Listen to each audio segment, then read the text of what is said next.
Energy तो चाहिए चाहिए, किसी बच्चे ने एनर्जी बताया था, लेकिन एनर्जी है और मटेरियल नहीं होगा तो कोई चीज बड़ी हो जाएगी।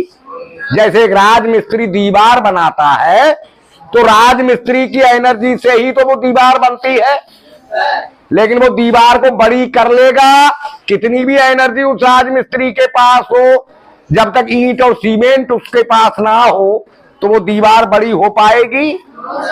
खाली एनर्जी से नहीं हो सकता ना। तो ऐसे ही जो हमारे बॉडी की ऑर्गन्स हैं, इनकी ग्रोथ के लिए कुछ मटेरियल चाहिए। एनर्जी तो चाहिए चाहिए, लेकिन कुछ मटेरियल भी चाहिए जिससे कि वो बड़ी हो सके, जिससे कि वो वृद्धि कर सके। नहीं समझ पा रहे हो? अच्छा, अब वृद्धि करती कैसे? अब सबसे पहले तो हमें यह समझना पड़ेगा कि हमारी बॉडी ऑर्गन्स ग्रोथ करती कैसे हैं। तो याद रख ले, आगे पूरा ही चैप्टर आएगा इस चीज का जो हम बता रहे हैं। सभी सजीवों के शरीर यानी सभी लिविंग बीइंग्स की बॉडी सेल से बनी होती है। किस चीज से बनी होती है? सेल्स से बनी होती है। और ये सेल नई सेल्स को जन्म देती हैं, तो इनके नंबर्स बढ़ जाते हैं।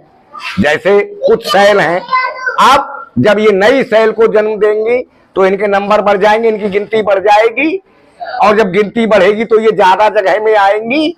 तो जो बॉडी ऑर्गन्स नई सेल को जन्म देती है उनकी गिनती बढ़ती जाती है और वो ऑर्गन अपने आप ज्यादा जगह घेरने लगती है और बॉडी में ग्रोथ होने लगती है। समझ गए नहीं? तो एक सेल को, नई सेल को जन्म देने के लिए, एक सेल के द्वारा दूसरी सेल तैयार करने के लिए एनर्जी चाहिए, जो मिलेगी कार्बोहाइड्रेट से। आप समझ पा रहे हो? और मटेरियल चाहिए या नहीं चाहिए? मटेरियल होगा तभी तो नई सेल बनेगी, जो मिलेगा प्रोटीन से। क्या होगा? प्रोटीन एक मटेरियल है, एक न्यूट्रिएंट दूसरा है जो हमारे बॉडी ऑर्गन्स की ग्रोथ करता है, उनके नंबर्स को बढ़ाता है और शरीर में वृद्धि होती हुई महसूस होती है।